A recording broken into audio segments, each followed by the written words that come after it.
Hello, dear listeners. You're tuning in to the Innovative Spain podcast, and my name is Evgeny Goncharov. I'm a host of this podcast, IT specialist, and I invite you to dive into the world of IT in Spain.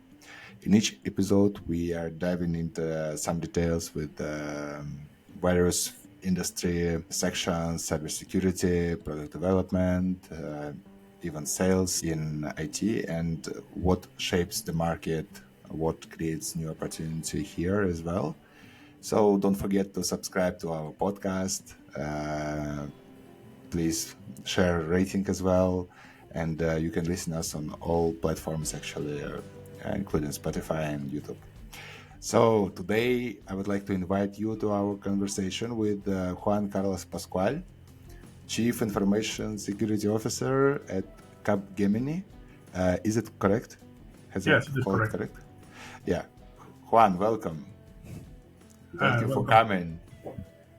Nice to be here. Let's start with a short introduction of yourself, and maybe you can tell our listeners, our viewers, what are you doing now, what projects you have in your experience and background, and very briefly introduce yourself as a person as well from personal life. So, like, where do you live and who you are and what you do. Okay. Well, I am working in Capgemini since 10 years ago. I have been very linked to the world of delivery. So my life before this was making projects of everything related to cybersecurity. And I come from the latest 19s, where I was very related to technology, networks, collaboration, documental security, cryptography, digital signature, compliance, and secure development. So I think it is a lot of things to have in my backpack. And well, I'm happy to have all this experience. So well, I know everything about technology which is related to cybersecurity. I live in Madrid, and well, this is a rainy day today, so we are taking profit of having a chat with friends. So, well, let's see what interesting things we can explain here. Amazing. And I'm also based in Madrid, and I can confirm that it's one of the best cities in Europe to live in. So maybe we can start with the latest news also. Just we'll cover, like some topics that are clearly one of the main in the industry around the world as well. And it will be also interesting to see how it affects Spanish market if there are some impact. So Mark Zuckerberg has already announced this change of policy on the Facebook and Meta, cancellation of fact checking, and also we know that X as well, like free of censorship or any like policy and kind of messaging service as well. What do you think about this? Like how it could affect users in your opinion? It's not generally related to cybersecurity, but it's more related to security, to social security, I would say. What do you think about this recent change? Well, I think it is not cybersecurity, but it is quite related to cybersecurity. A lot of discussions since the announcement was done, but I think we know that Mark Zuckerberg and also Elon Musk, the business they are working with aren't about truth. Their business is gossip, and this needs to be known of people. There is no news, there is no fake news even. it is just crap. So there's a lot of things around this because people sometimes is confused and think that they are working with information, but that is not information. That is entertainment, and the problem is polarization. I think polarizations is the business they are working with because they want to convince people of something. They are putting the people into an echo chamber. They are telling them whatever they want to believe, and well, it works. It works. So at this time, you are being witness of people who wants you to convince something like the Earth is flat. And well, after thousands and thousands of times you are reading this, you will think, "Oh, so what are the evidences?" And be fooled. What, what, what is this? And then you're fooled. Then, so people, I think, they need to avoid this. And the problem is not only the cancellation of fact-checking, because there is community notes, but the community notes do not protect vulnerable minorities. So, well, it's around of this. There is a lot of discussions, but I've been documenting this, and I found that World Economic Forum has edited a global risk report for 2025, and the point of misinformation and disinformation has been put in the fourth place. I think, well, it is very important because misinformation and disinformation is precisely what we want to avoid. To see what important is this, let's see to the fifth place, that is societal polarization. A world risk for 2025 is societal polarization. And the three first global risks are extreme weather events, state arm-based conflict, and geo-economic confrontation. All of them has a position in social networks. So I think it is very important to have uh, information we can trust, and we need to be aware that the business for these social networks are not the truth. Is not the truth. They are not working with the truth. They are working with gossip. They are working with entertainment. So people will be entertained, will be happy to share their point of view of many things. But I think it is important to distinguish what is real and what is not real. And I think fact checking is a very good way to do this. So I have to regret the behavior of Max Zuckerberg in this point. It is also true that Mark Zuckerberg is influenced by politics in United States. Someone said that TikTok could be banned, and it is very important for him because there is the direct competitor, which could be wiped out, and this is a benefit for him. So, well, if you think in terms of business profitability, uh, this is good for him, but this is not good for the rest of the world. That's true, and it's very surprising for me to see that kind of movement in US, because in Russia, for example, we had and have actually completely the same movement right now. YouTube is blocking, and there is a local player who benefits from it, and getting audience as well from YouTube. Like you have global player, you have local player, and you're just making its unfair advantage or something like that. I think so. Juan, what do you think?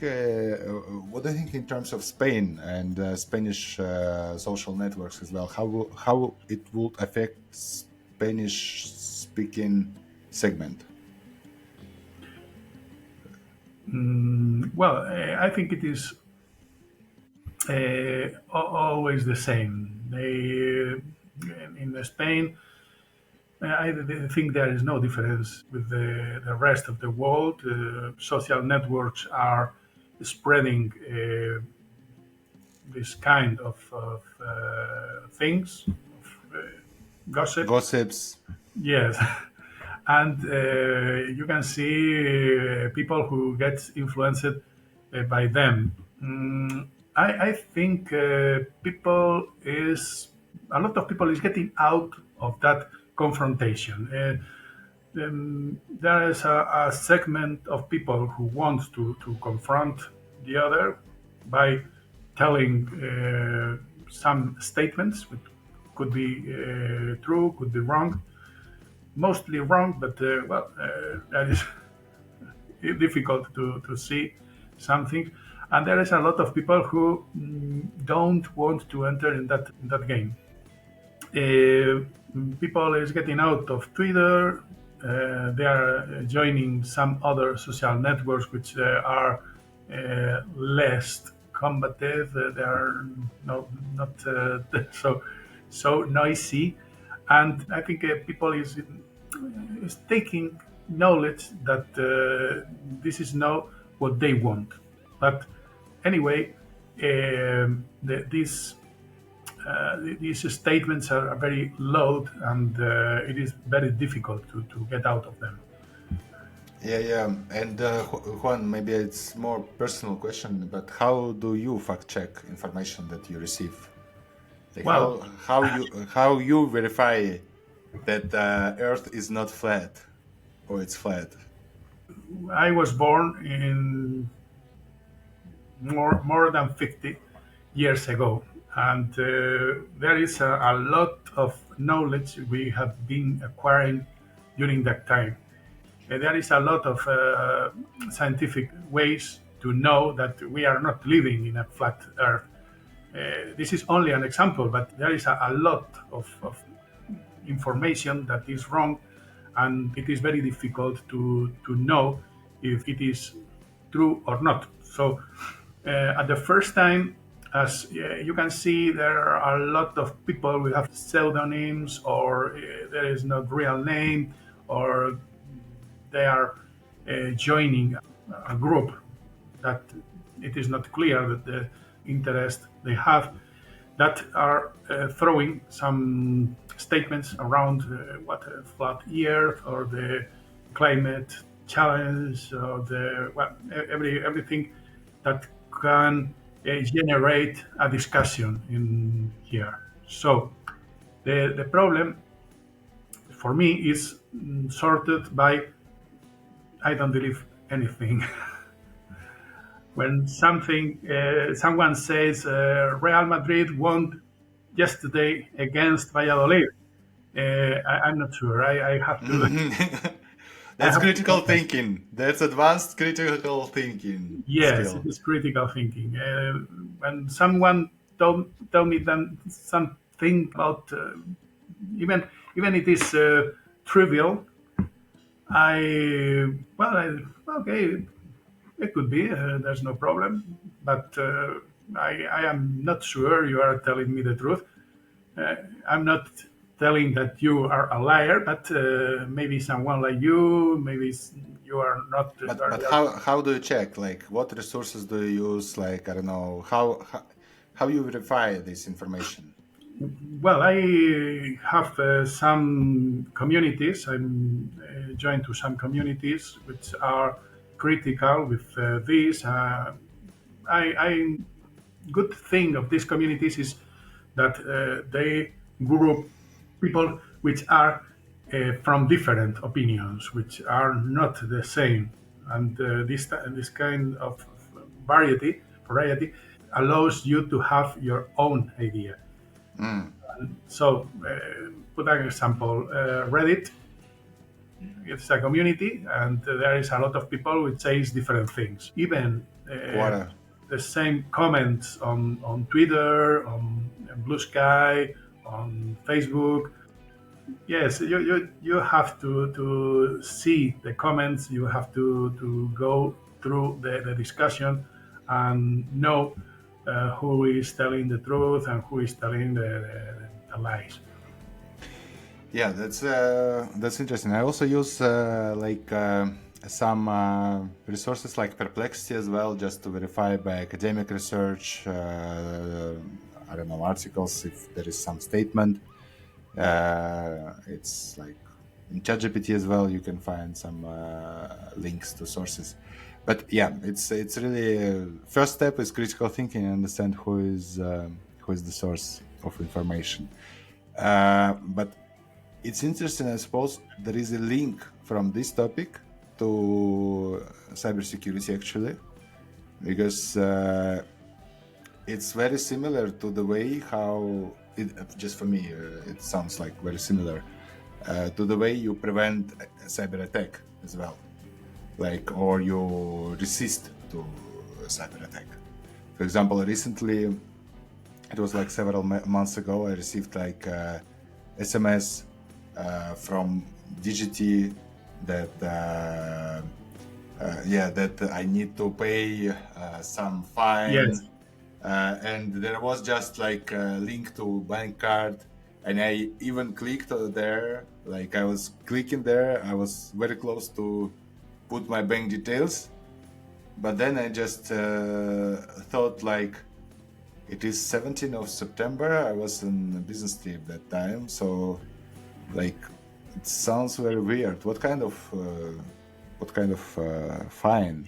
But it was very nice message because they told me like you have just 1 day before this fine will doubles and everything. And I just Google like, does DGT send any SMS reminders or something? And then reviewed where URL, the address of this page, and understand that this is similar to DGT but not real. Uh, And I was like, I'm not going to do anything. yes, yes. That is a common way of fooling people of in order to scam them. Usually, we already use it to receive this kind of communications. Maybe you are familiar with the word phishing. Um, Phishing is a way to fool someone in order to gain some advantage. If we go back in the time, I remember a Nigerian letter, a letter from a Nigerian prince, Mm. which was out of his country, and he wanted to recover their real things, and was asking for some help in order to get a lot of money will get, and then he will reward you with a lot of money. So please, could you give me a very little money, around 10,000? No, not 10,000, but 1,000 euros or whatever. And well, I never heard about one who succumbed this and had this Nigerian prince. But the truth is, if someone do this, the money was lost. It was a scam. The thing now is different. Well, that is not so different. They are fooling you into you are near to lose your driving license. They are you are near to lose your access to your bank account, and please click here if you want to recover. This is in order to get the credentials for accessing that, and they have no need to fool you in order to receive some money. They just enter to your account and serve themselves as money as they can. But how to prevent this? Like, what do you think? What are steps to avoid phishing attack? And maybe on a personal level and on the company level, you can cover both topics. Well, I think these scams are a lot of things in common. Okay, first of it is that email has been not solicited. It does not respond to a known interaction you have with the bank or you have with the police. It comes with no reason. Okay, another characteristic is that the domain is is not corresponding with the domain who says it come from. If you know that DGT domain is dgt.es, that email or that SMS app is directing you or this coming from some other some other place else. But it could be similar, but it is not exactly dgt.es. Another thing that can put you in guard is message is soliciting some urgent action. When you are asked for some urgent action, you must suspect that something is happening. Your account will be closed, urgent action or taxes returned, or urgent check on bank account.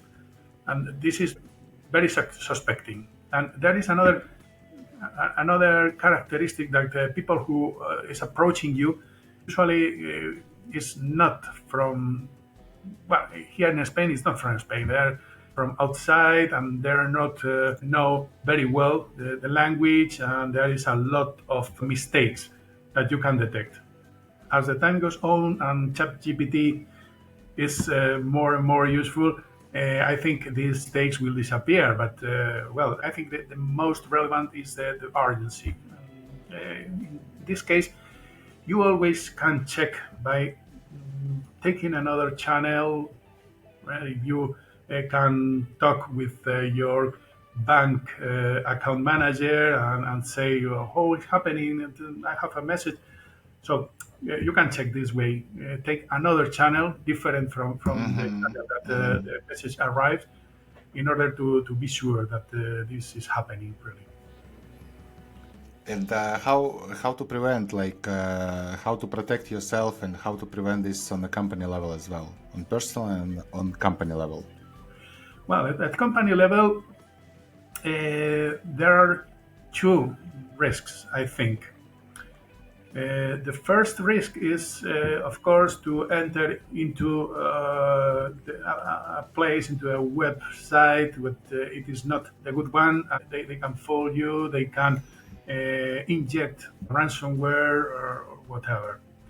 And the second one is, I don't know if you heard about the CEO scam. CEO scam, when CEO sends you a letter, right, or something like Yes, CEO. When it is some kind of a scam that is produced when the responsible from finance is not in direct contact with the CEO, and then happens a lot of things like, well, CEO is traveling in another country, and he sent an email to the finance responsible in order to convince him that they are buying another company, or they are making a great spend. Well, this convinced. So the problem is that finance responsible put a lot of money somewhere, and this is not the correct place. So in the companies, in the business, there are a lot of countermeasures for this. Well, there are some email filtering, which can detect this kind of attacks. There is a lot of anti-malware, anti-ransomware, which can prevent you enter somewhere and infect with that some malware. There are some organizative measures like separation of duties. So the the one who asks is not the one who approves, and in order to make a great spend of money, there are some different approvers who made some different checks. So with this mechanism is very difficult. This scam can success. And for example, if we're looking at the recent trends in cybersecurity industry, let's say in Spain as well, what do you see as a professional there? Maybe you are referring to the beginning of the year, right? Yes, yes. Yes, at this time everyone wants to give a view of the near future on the cybersecurity. Well, the most important, not the most important, but you have to take all the attention is artificial intelligence. Okay, well, we are in the way to have some sense of control artificial intelligence. There is a lot of things around artificial intelligence, hallucination, the protection of intellectual property, the protection of data, of personal data, of a lot of data which can be exposed to artificial intelligence.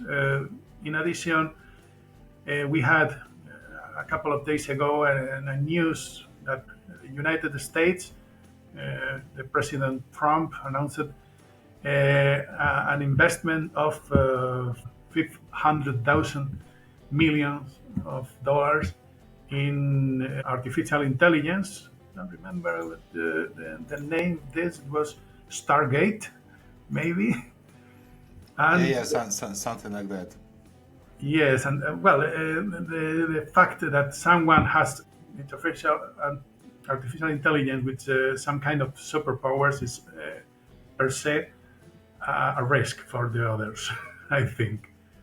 But this is propaganda. I think it should be elaborated, and they have a path to get real. But at the moment, this is thing which is taking us the attention.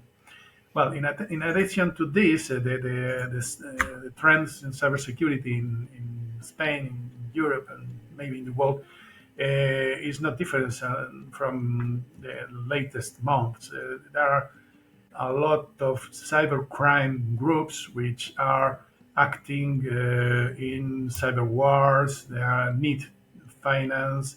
They want to take your money.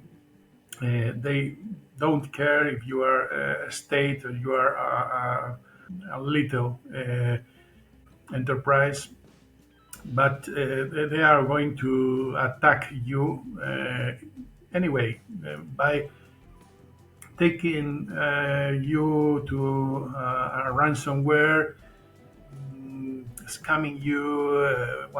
Anyway, is good for them. If they can put some code in your web page which can help them to mine crypto assets, they will do. So I think everything related to cybersecurity must be paid attention to because it is important. Okay, so all the scams, all the ransom are not from little thieves. They are not.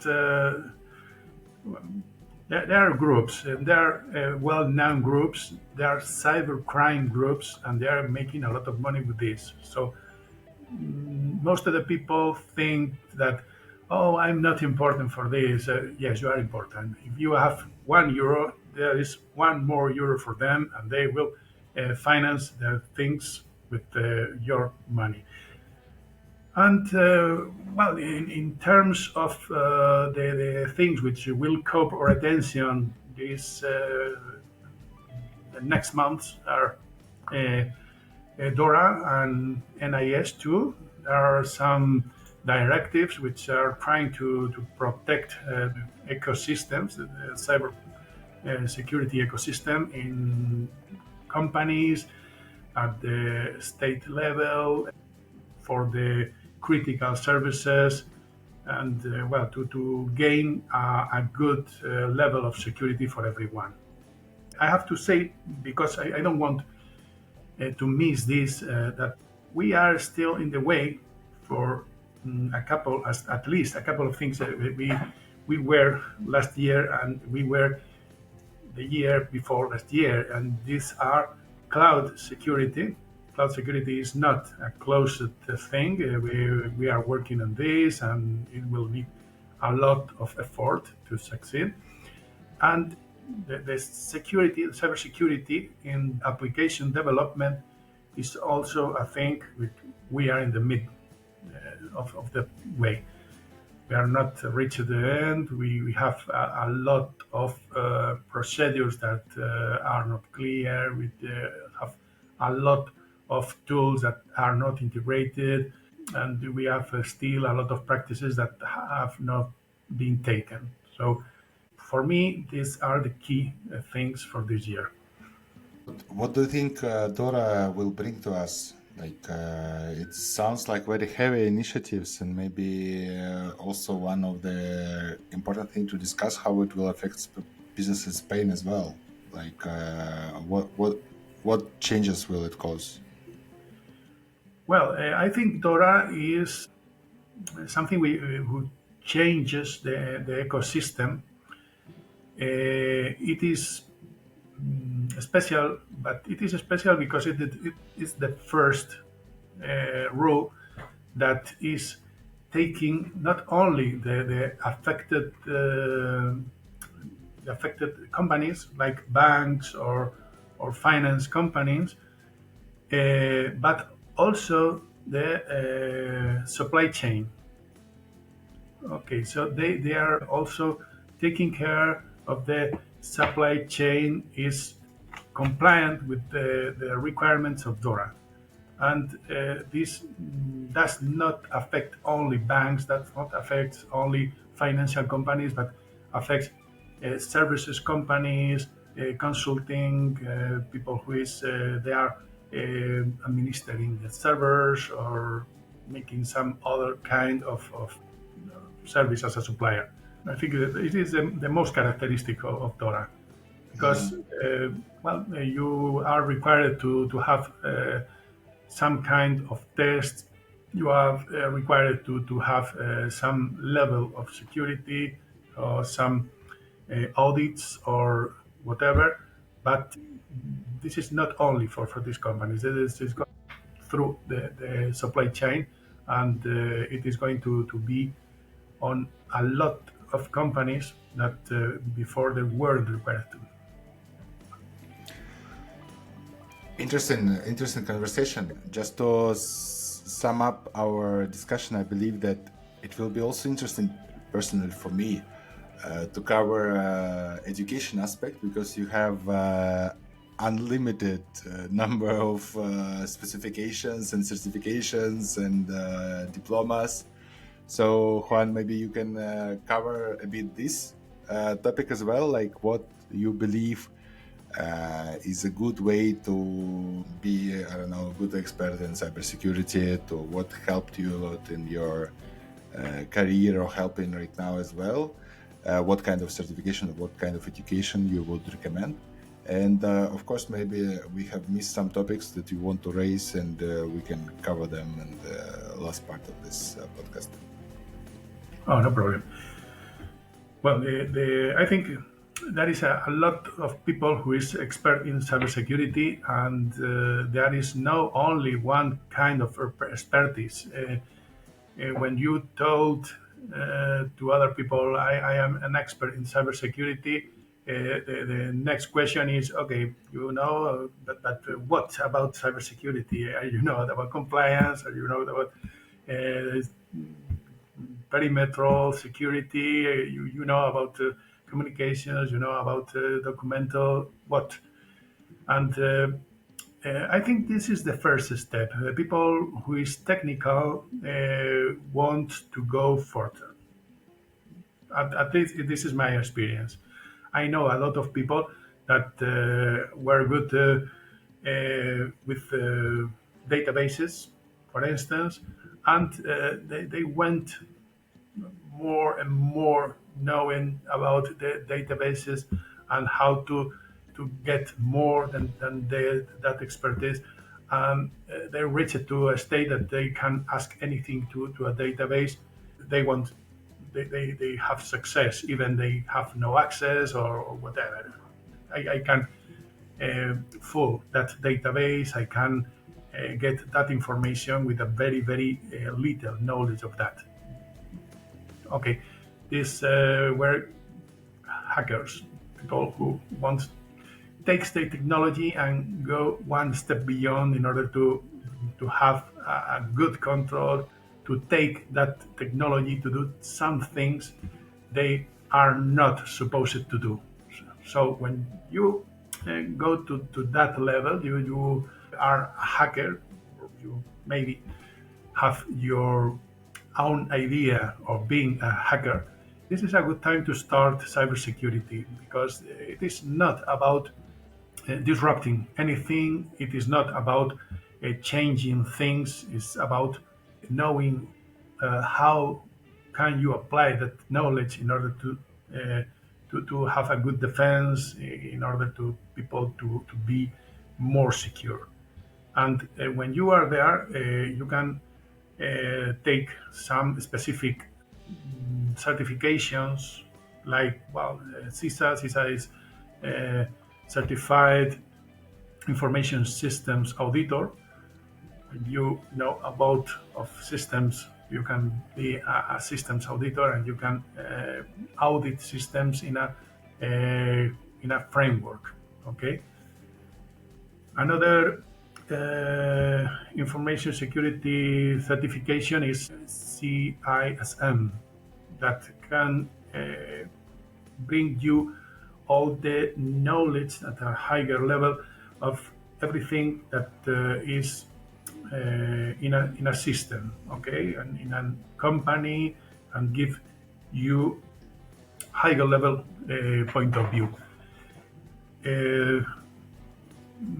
It is good to have the knowledge about some frameworks like NIST. It's a National Institute for Standards and Technology in United States, because it has a good overview of everything that could be secured at all levels. And in our more near environment, this ISO 27001, that is a certification for companies, but there is also certification for people which knows about this 27001. But this is a number, and people has this number in their mind, but the title of this is Information Security Management Systems. And this is about how you manage your systems from a security point of view. And it is good because you can relate your knowledge with everything you have to do of not specifically your knowledge, because you maybe don't have all the knowledge, but where can you go in order to get this protected and get this protected and get this protected and be compliant with the framework. And this point, I think it is the most effective for people to have a clear view on cybersecurity. Of course, there is a lot of people, I have to say, that it is very technical people, and they only are caring about systems, and they are all caring about applications and databases. They are not bad. They are not bad. They are very good. They are missing around some other things that could be useful, but this is not very useful for them. They are in their place. They are taking a good level of knowledge of that they have in their hands, and it is very very important for them to have these protected. They are very very good people. Very, very, very interesting overview actually about education part, and I believe that actually it's not applied only to cybersecurity but also to other specializations, let's say. While I would remind to subscribe to this podcast to those who listen us till this moment. It's a bit specific topic, but very important, I believe.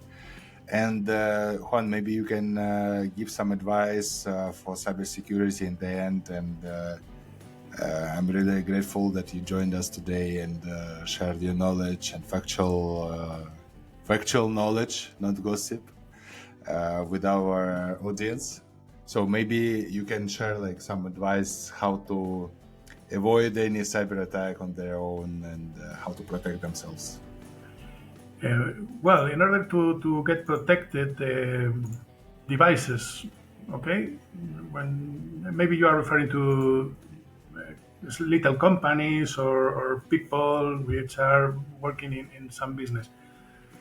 Okay, I think there are some recommendations. Okay, if you have money, you can apply zero trust. Zero trust is an environment like a framework composed of several tools combined, and well, they're not easy and they're not cheap. But if you have money, you can put zero trust in order to have a very good level of protection. If not, well, you can take some other measures which can give you a very good level. For instance, your software must be up to date always. You have to apply Windows Update and all the updates from the application vendors, databases or whatever, because every vulnerabilities are published when they are discovered, and without little difference of time, and the manufacturers issue that updates. So the way for not to have that vulnerabilities is update your software. Okay, this is important. The second is if you are traveling or you are in Starbucks or whatever working, uh, please don't use that free Wi-Fi. Or if you use it, use with a VPN. Okay, the traffic must be encrypted, and this is the way you can protect your information. It is very comfortable to go to Starbucks, have a coffee, and work there, but please don't connect directly to the Wi-Fi. Use a VPN. Okay. Another recommendation is have installed some kind of antivirus, anti-malware in your computer. Okay, if you are using Windows, Windows Defender is good and is free, so it is good. Anyway, there are a lot of manufacturers with some interesting offers, but it is very important to have some kind of defense. Another one is use multi-factor authentication. Multi-factor authentication is protecting you from impersonation. It is another level of protection your accounts, your user account for the environments, your cloud services, whatever. That is very, very cheap also to have multi-factor authentication. It is good to have, for instance, with the Microsoft Authenticator. It is integrated in many products, and it is protecting you from impersonation. We said before that in companies the email is filtered. It's usually filtered. That is also some levels of protection in the different email providers you can use, since Google or Microsoft or whatever, they can protect you by filtering the email. Don't have your email without that kind of filters, because they will reach you some emails looking for your credentials, looking for fooling you into some kind of a scam. And it is also important to train your user in awareness. Awareness is very important for everyone, because they must know there is a danger somewhere, and what is and how to affront that danger. In this case, I would recommend, almost at least in Spain, the courses and the materials from INCIBE, INCIBE.es. It is the Institute for Cybersecurity in Spain, and it has a lot of materials in order to be aware of all the threats you can get from the internet. So it is a good point. Maybe I'm missing something, like a lot of tools, a lot of things that could be missed in this relation. But if you follow my recommendations, it is very difficult for the bad guys to get hold of you. Thank you so much. It was really helpful, and I like it. Even it was very helpful for me, despite of the fact that I was really a bit involved in this topic. So let's call it a day, and I really want to thank you, Juan, for sharing your expertise today with us. And please don't forget to rate our episode as well, and see you there. Okay, thank you, Eugene. It was a pleasure to talk with you about all these things of cybersecurity, and I keep available in order you want to have some question or have another webcast, whatever you want. Thank you Perfect. very much. Thank you, Juan. Thank you. Dear listeners and viewers, also thank you for your time, and stay tuned for new episodes.